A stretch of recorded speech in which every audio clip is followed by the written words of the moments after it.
Alright, c'est votre... Alright, here is your boy, Alexandre. Pour ceux qui ne me connaissent pas, je m'appelle Alexandre Dacosta, fondateur de CréaPuff. C'est une agence qui fait plus de 20 000 par mois. Et on sert les e-commerçants. On leur propose comme service l'email marketing. Et dans cette série de vidéos, ce que je voulais faire, c'était expliquer mon process, expliquer les différents steps pour créer une agence de A à Z, un business B2B même, de A à Z, et que vous puissiez suivre The Journey, mon voyage entre 0 et 100 000 par mois. Donc voilà, ce que je voulais faire dans cette vidéo, c'était vous parler de la première step concernant le fait d'avoir product market fit. Et la première step, le number one, c'est trouver sa niche. Donc, ça sera une vidéo pour vous aider à comprendre quelles sont les différentes choses que vous devez regarder pour pouvoir évaluer votre market. Et je pense que ça va être vraiment intéressant. Let's go. Donc, step number one, picking your niche. Donc, j'ai mis que c'était entre 1 et 5 jours. Donc, il y a pas mal de documents ici, certains que j'ai ouverts, d'autres qui sont pour le moment toujours qui sont pas ouverts. Donc la première chose que vous devez comprendre quand vous faites votre market research, c'est toujours penser en termes de sub-niche. Ça veut dire quoi? Ça veut dire que juste par exemple targeter les e-commerçants, c'est pas suffisant. Dans le cas où vous voulez targeter par exemple une autre niche, comme ici j'ai mis les B2B SaaS, c'est pas assez. Ce qu'on veut, c'est comprendre à l'intérieur des B2B SaaS quelles sont les différentes sub-niches qui existent. Et de la même façon, ce qu'on veut, c'est dans l'e-commerce savoir comment est-ce qu'on peut niche down. Donc par exemple, pour les B2B SaaS, ici comme exemple, ce que j'ai mis, c'est que vous pouvez aller utiliser par exemple ChatGPT. Right? Et ce que vous voulez faire, c'est demander à ChatGPT exactement ce prompt-là qui est en anglais. Encore une fois, je travaille en anglais. De lister tous les B2B SaaS, essentiellement toutes les sub-niches dans le B2B SaaS. Et là, vous aurez donc un ensemble de réponses et ça peut vous donner déjà une indication sur le type d'entreprise que vous pouvez targeter. Ensuite, quand vous avez ça, vous voulez comprendre plusieurs choses. Le market cap, le TAM, on va commencer par le TAM, Total Addressable Market. Ce en soi, c'est de savoir combien il y a de business dans cette sub-niche. Ça ne sert à rien d'aller où ça peut être plus compliqué, la stratégie sera complètement différente si vous allez dans un market qui est super émergent, où il y a 600 business par exemple en France, ou aux States, ou peu importe où est-ce que vous allez targeter vos business, et s'il y en a 30 000, 40 000. Moi personnellement, avec l'agence, j'aime bien aller vers un TAM qui soit relativement assez élevé, 30 000 business au minimum.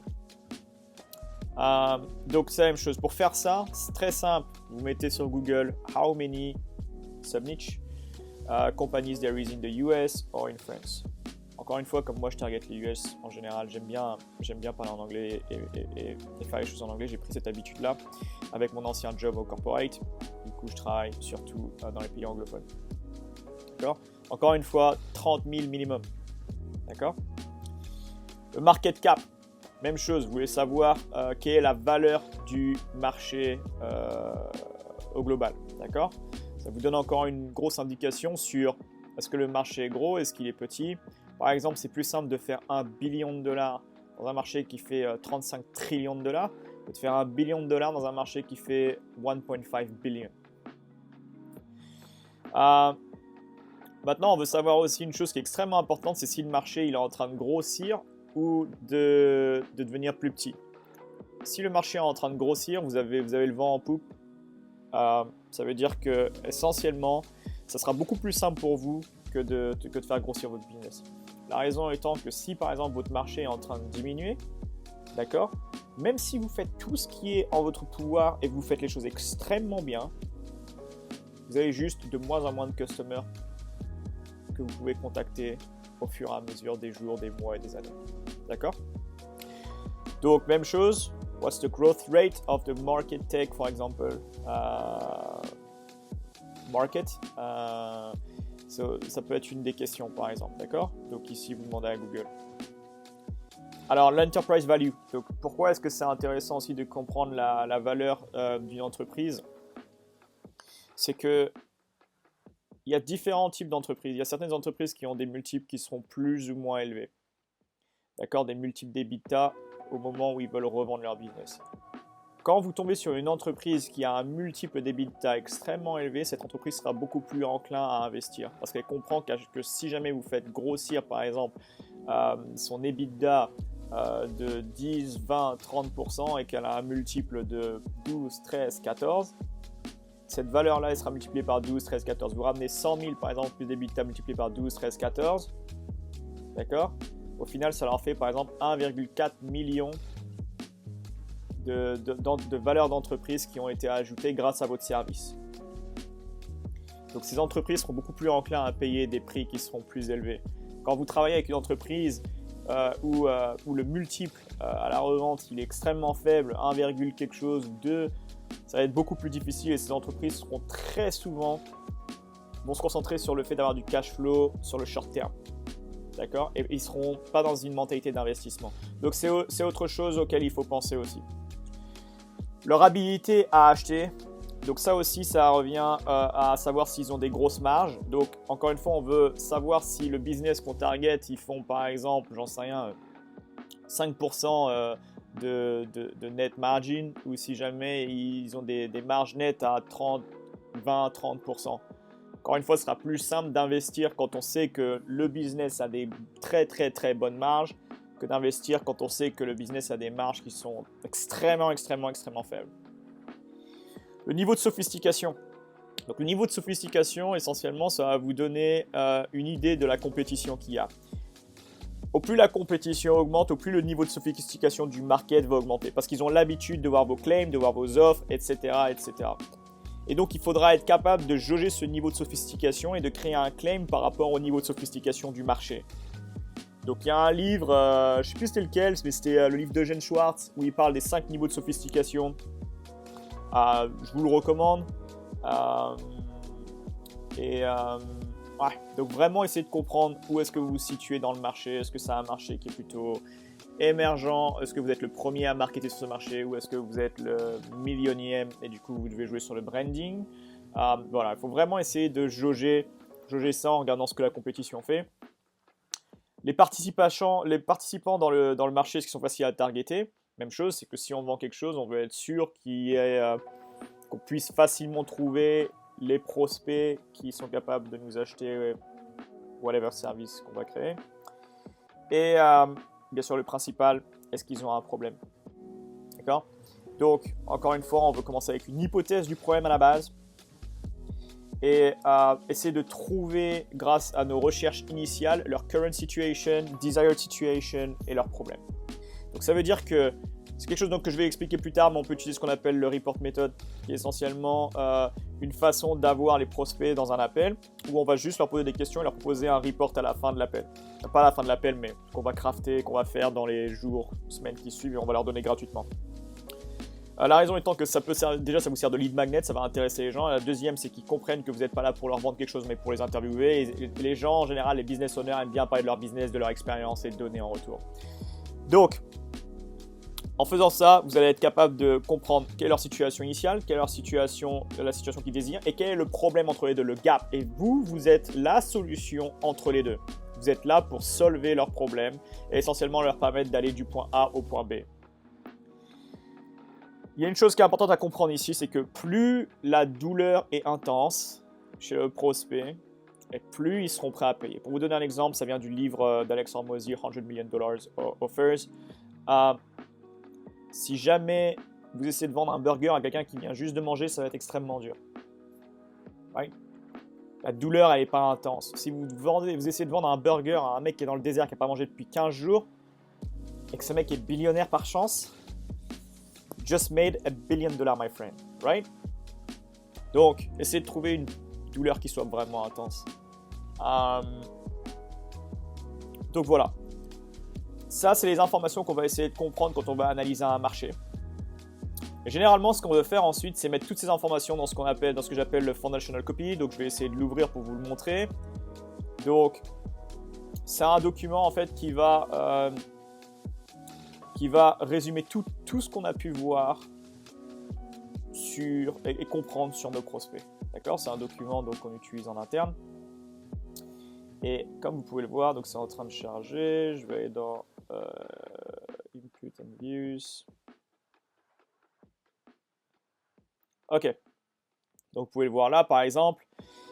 L'idée, c'est de connaître la niche, donc les verticales, le rôle, le titre des gens qui sont concernés, leur genre, expérience, des exemples, activité, responsabilité, metrics, etc., etc., tools, YouTube channel, personal desire, failures, fears, suspicion, enemies, etc., les trends, les secrets qu'on a pu découvrir sur cette niche, la transformation qu'ils veulent avoir,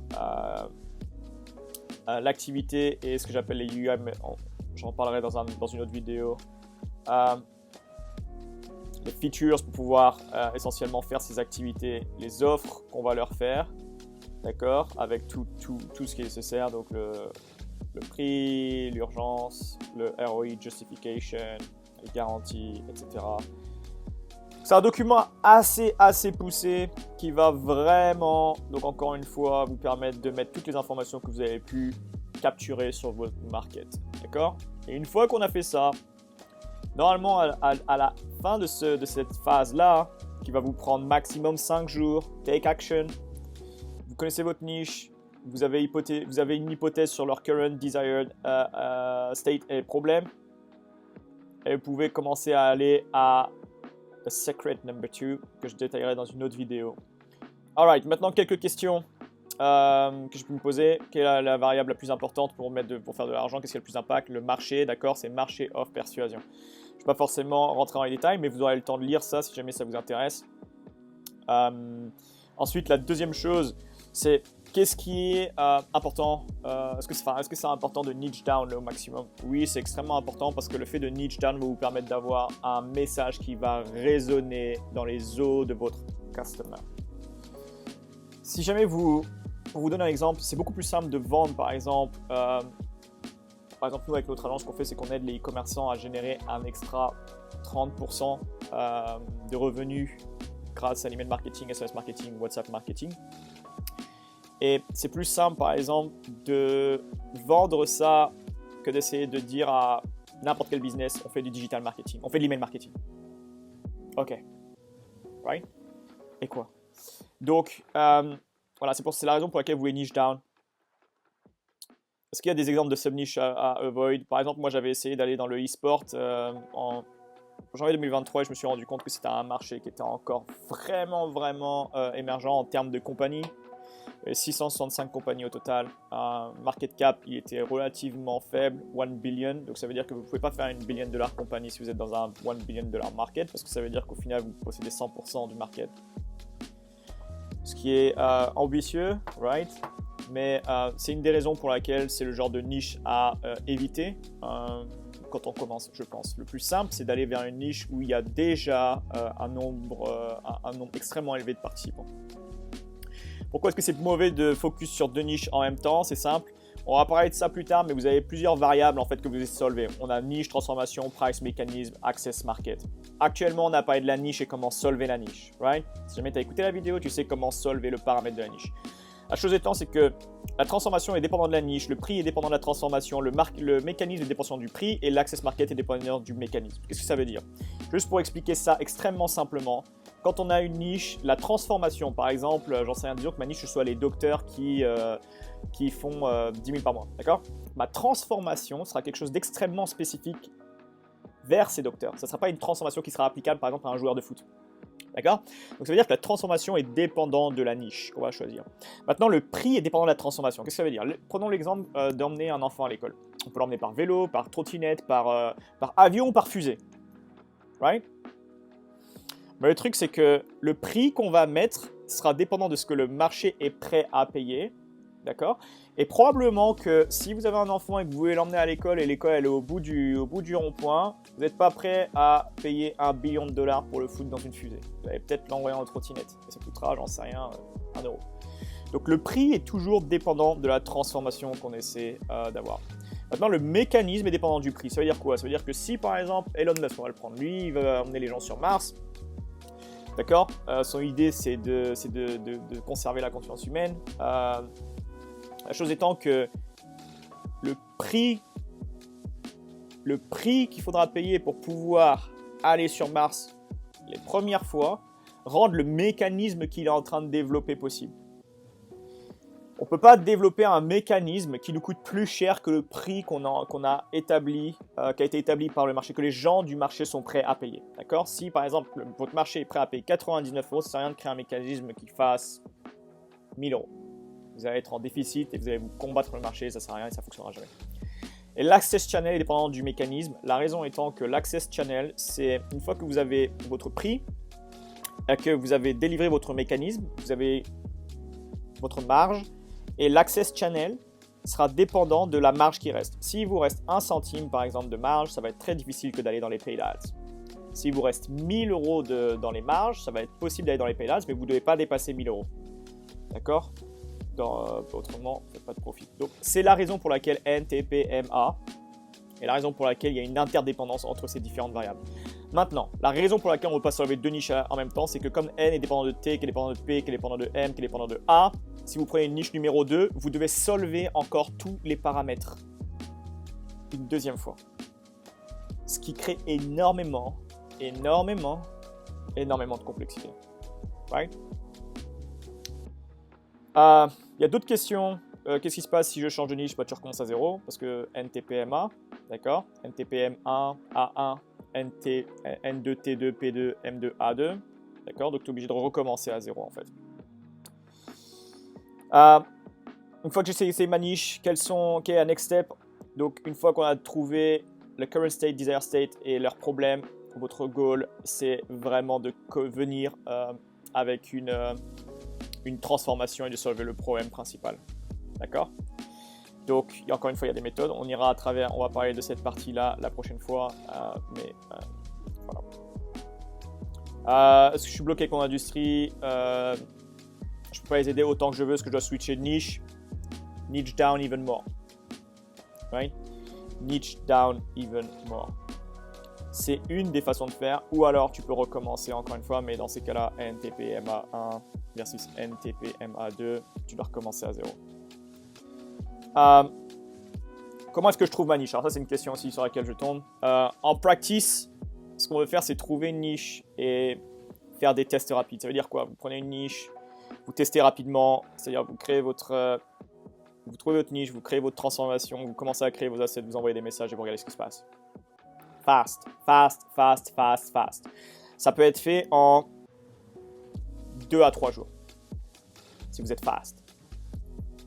Si ça ne fonctionne pas, au bout de 2 semaines, vous pouvez continuer et chercher une autre niche et le faire. En practice, il faut être extrêmement rapide. Donc vous allez run des rapid tests jusqu'à ce que vous trouviez votre niche et ensuite, quand vous avez trouvé votre niche, vous coupez tout le reste. On supprime toutes les autres niches possibles qu'on a essayé de contacter et on sprint sur la niche qu'on a trouvée et qui a l'air de fonctionner. Il ne faut pas avoir peur de faire des deals, faut apprendre. Si jamais un customer n'est pas le bon, ciao, on en trouve un autre. Et l'idée, c'est de trouver ce qui fonctionne. D'accord? Donc, voilà pour cette vidéo. Je ne voulais pas forcément la faire plus longue. J'ai essayé d'expliquer la niche en détail. Avant même qu'on termine cette vidéo, il y a une chose que je voulais vous montrer qui pourrait peut-être vous intéresser. C'est ce document-là. Donc encore une fois, moi je vous conseillerais de faire ça. C'est un document que je peux partager. Laissez-le moi dans les commentaires si ça vous intéresse. Je peux vous partager la partie sur la niche, tout ce qui concerne le product market fit. Encore une fois, il y a tous les éléments, donc il suffit juste de crosser. D'accord? Vous trouvez votre niche, vous crossez. Vous allez checker le time, vous crossez. Vous checkez le market cap, gross profit, yada. D'accord? Et c'est vraiment le process. Donc là, on a parlé de tout ce qui concerne la niche. Ensuite, on parlera de tout ce qui concerne la transformation. Ensuite, des assets building, right? Construire vos assets. Ensuite, le cold email, éventuellement la prospection sur LinkedIn et votre mécanisme de feedback si jamais il y a un problème. D'accord? L'idée, c'est de savoir, ok, si ça ne fonctionne pas, comment est-ce que je vais recommencer et faire en sorte de faire fonctionner la chose et combien de fois je dois recommencer, qu'est-ce que je dois faire si ça ne fonctionne pas, etc. Voilà, donc c'est une vidéo qui, je pense, va aider les gens qui sont à la recherche de leur niche. Et encore une fois, 1 à 5 jours. Moi, personnellement, ce truc-là, je le fais en 1 jour. Boum, c'est parti. Ensuite, ça en 1 heure. Et ensuite, ici, vous pouvez le faire en 1 jour. Surtout si vous avez déjà créé la selle, vous les reprenez. Boum, c'est fait en 2 secondes. Et le but, c'est d'arriver là extrêmement vite. Ouais. Voilà, j'espère que cette vidéo, ça va vous aider. Do the work. Et let's keep in touch.